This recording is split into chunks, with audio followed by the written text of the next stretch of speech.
Bonjour et bienvenue dans cette nouvelle vidéo un peu particulière où nous allons voir 5 applications indispensables sur iPhone. La première que je vais vous présenter est Backdrops. C'est une application de fond d'écran proposant des images et des designs très jolis et intéressants. C'est une application anglaise, donc les recherches sont à faire en anglais. Là par exemple j'ai cherché iOS et je retrouve des images que l'on peut retrouver habituellement sur un iPhone. Je vous laisserai voir les différents fonds d'écran qui sont proposés dans l'application, mais s'il y en a un qui vous intéresse, vous avez juste à cliquer dessus, appuyer sur Download et ensuite l'image est enregistrée dans votre galerie.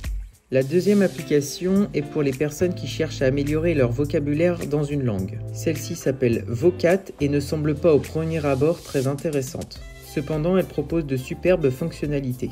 On peut voir ici que j'ai déjà des listes de vocabulaire, mais si je veux en ajouter une nouvelle, je fais Create Vocabulary.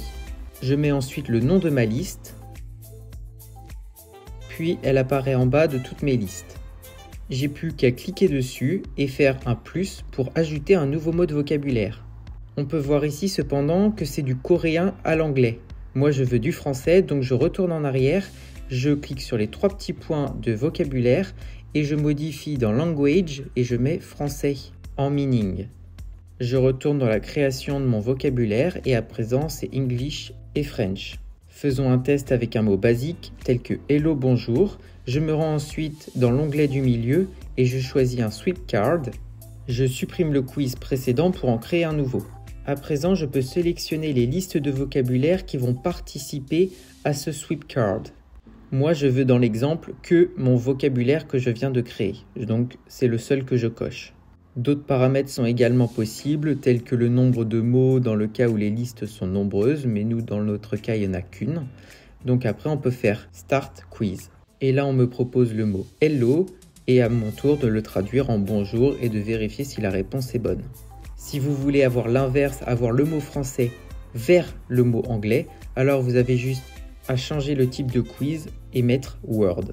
À présent, le mot est bonjour à traduire vers l'anglais hello. N'hésitez pas à me dire dans les commentaires si vous voulez une vidéo exclusivement sur cette application parce qu'il y a beaucoup de choses à dire, comme par exemple également l'import et l'export CSV pour charger de nombreuses listes de vocabulaire. Passons maintenant à la troisième application qui s'appelle Book Player. Dans mon cas, je suis en train d'écouter un livre audio, Power les 48 lois du pouvoir. Lorsque je clique dessus, j'ai accès à différentes informations comme avancer de 30 secondes, reculer de 30 secondes, accélérer la lecture audio, rajouter des signets ou encore mettre un timer pour l'arrêt de la lecture.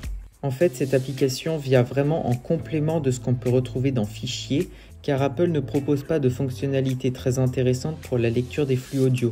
Ici, je suis dans Fichier et je souhaite lire mon livre audio. Cependant, je ne peux pas choisir la vitesse de lecture. Je ne peux pas également choisir de revenir 30 secondes, 10 secondes en arrière ou aller en avance. C'est pour ça que cette application Book Player est très intéressante pour faire de la lecture de livres audio par exemple ou pour d'autres utilités. La quatrième application s'appelle Noted. Elle est similaire à l'application Notes d'Apple, mais rajoute quelques fonctionnalités, notamment l'audio. Donc prenons un exemple, ajoutons une nouvelle note où je vais noter bonjour. On peut modifier la police, faire du surlignage, joindre des documents, faire un enregistrement audio, etc. Ce qui est intéressant avec cette application, c'est que l'on retrouve également sur l'Apple Watch, afin de pouvoir faire des enregistrements vocaux directement sur celle-ci. Dans mon cas, je viens de réaliser un enregistrement de 5 secondes que je peux relire, supprimer et que je retrouve également directement sur mon application afin de l'intégrer par exemple dans une nouvelle note.